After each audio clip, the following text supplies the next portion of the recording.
Let's talk about something that seems to be surrounded by more no's than almost any other topic in the world of finance: the idea of a major currency revaluation. Specifically, the kind that sparks rumors of leaked bank documents and life-changing numbers. I need you to forget everything you've heard in those rumor mills for the next 20 minutes. Today, we are not discussing rumors. We are dissecting reality. We are going to walk through, step by logical step, how the global financial system actually prepares for and executes a change in a sovereign currency's status. This is about the quiet, unsexy, trillion-dollar machinery that makes the world's money move. When you understand this machinery, you will possess the single most important tool an investor can have: the ability to separate signal from noise and fact from fantasy. This knowledge doesn't just protect you from scams, it fundamentally changes how you see the world. Our journey begins with a simple, foundational truth: major banks do not leak exchange rates. The very concept is a logical and regulatory impossibility, and understanding why is the key to unlocking everything else. An exchange rate for a currency transitioning from a controlled, non-convertible status to a freely traded one is not a secret to be leaked. It is the final, public result of a colossal geopolitical and economic negotiation. It is the conclusion of a process, not a piece of early intelligence. Think of it like building a skyscraper. You don't leak the final ribbon-cutting ceremony day before you've even poured the foundation or passed the safety inspections. The date only becomes meaningful once the structure is complete. A currency's new exchange rate is the ribbon cutting. The foundation, the steel, the inspections, those are what we will examine today. They are the real story. So, if banks aren't leaking numbers, what are they doing?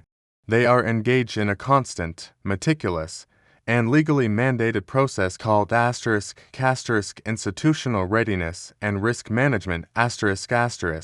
This is not exciting work. It is the work of compliance officers, treasury managers, and systems architects. For a currency like the Iraqi Dinar, a major international bank, let's use the example from your keyword, Wells Fargo, has a dedicated team focused on global asset compliance. This team maintains something called Global Exotic Currency Contingency Playbook. This is a living internal document, not a public report. Its purpose is straightforward: if country X's currency becomes internationally tradable overnight, what is our immediate, legal, and safe response? Building this playbook involved answering a series of intensely practical questions. First, legal and regulatory compliance. What are the current Office of Foreign Assets Control sanctions? What specific know your customer documentation will be required to prove the legitimate origin of this asset? What are the IRS reporting codes for any potential gain? The bank's legal department must have these answers pre-vetted. Second, liquidity and settlement. If we offer to exchange this currency, where do we physically or digitally source the U.S. dollars from? What other global bank will be our counterparty in this trade? The Treasury Department must establish these liquidity corridors in advance. Third, systems and security. Does our internal trading software even have a field for this currency code? Does our fraud detection system know what a legitimate transaction looks like? The IT department must code, test, and deploy these updates. Now, here is the critical insight. The bank does not decide when to activate this playbook based on a rumor or a leak. The decision trigger is always, without exception, public, official, and verifiable action from a sovereign authority or primary financial market utility. The bank's playbook is updated when the IMF publishes a staff-level agreement report with the country. It is updated when the country's parliament passes a fundamental banking reform law. It is updated when the central bank of that country announces the successful migration to a new digital banking platform like RTGS. These are all public documents. The bank's quiet preparation is simply a reaction to these public signals. The louder the public reform signal, the more exhaustive the private bank preparation becomes. This is the causal relationship you must understand. Sovereign policy drives institutional preparation. Not the other way around. This brings us to the engine of all change, the sovereign state itself. Let's use a hypothetical framework based on common economic principles.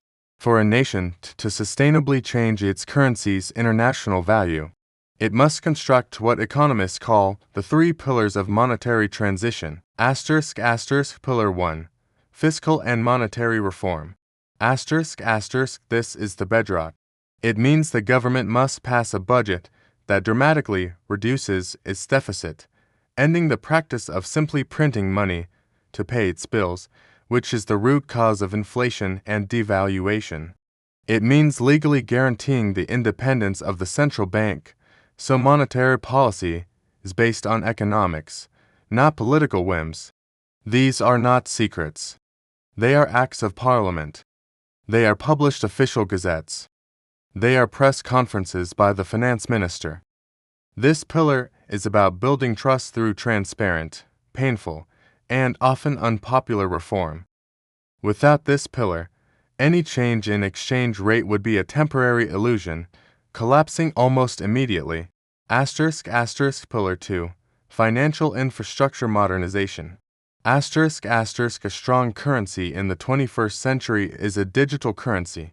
This means the country must move its economy away from physical cash and into a regulated, transparent banking system. It must build a real-time gross settlement system for interbank transfers. It must connect its systems flawlessly to the global SWIFT network. It must implement biometric national ID cards linked to bank accounts to crush corruption and money laundering. These projects take years and cost hundreds of millions of dollars. They are public tenders won by major firms like Oracle, IBM, and Deutsche Bank. You can find the press releases. This pillar is about building the physical and digital plumbing for a modern economy. You cannot have a first-world currency with a third-world financial grid. Pillar 3. Integration into the global rule set. This is the final seal of approval. It means joining or aligning with international financial treaties and standards. It means undergoing and passing a full evaluation by the Financial Action Task Force to prove its anti-money laundering controls work. Most crucially, it often means entering into a formal program with the International Monetary Fund, which provides technical expertise and emergency funding in exchange for verifiable, monitored reform. Every single step of an IMF program is documented in public staff reports and article for consultation papers on the IMF website. This pillar is about the country earning its passport to the global financial community. When these three pillars reach a sufficient stage of completion, a judgment made by institutions like the IMF and the U.S. Treasury and only then does the final act become possible. The exchange rate mechanism is set. This is not a single number pulled from the air. It is a formula. It may be pegged to a special drawing rights basket from the IMF. It may be a managed float against the dollar with a narrow band. The key is that this mechanism is announced publicly by the country's central bank. It is then almost instantly reflected on the pages of the International Monetary Fund's own data repository, the International Financial Statistics *. This is the definitive source. At the exact same moment, the primary foreign exchange market utilities, like Refinitiv and Bloomberg, update their global terminals. Their clients, the major banks, see the update simultaneously. This is the moment the bank's contingency playbook is activated. The compliance memo is sent. The pre-coded software fields populate. The pre-established liquidity corridors are open. The process begins. Notice, the bank found out at the exact same time as every other subscribed institution on the planet. There was no leak. There was a synchronized, public, data-driven event. Therefore, Your power as an informed observer does not lie in trying to find a secret backdoor. It lies in monitoring the construction of the three pillars.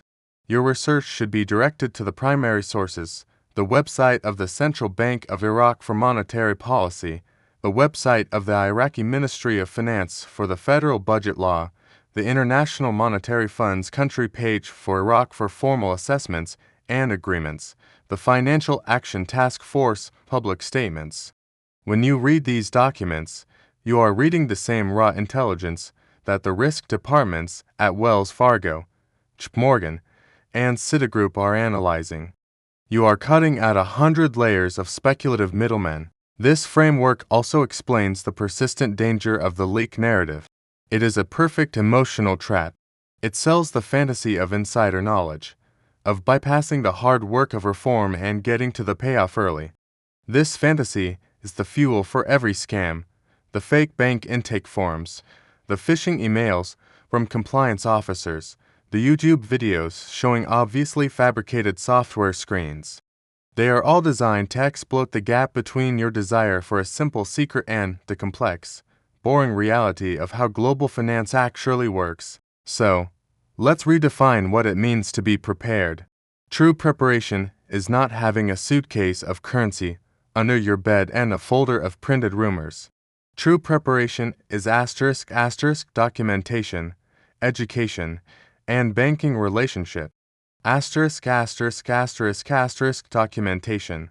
*** can you prove, with a bank wire receipt, a certificate of authenticity, or a notarized affidavit, the legitimate origin of your holdings? In a high compliance event, this paperwork will be more important than the currency itself. *** education. *** do you understand the difference between a redenomination and a revaluation? Can you read a central bank balance sheet? This knowledge allows you to ask intelligent questions and ignore emotional hype. *** banking relationship. *** do you have an established, professional relationship with a bank that has a dedicated international desk?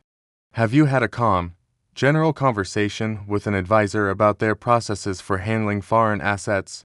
You will not be able to open an account and exchange a novel asset on the same day during a period of extreme regulatory scrutiny.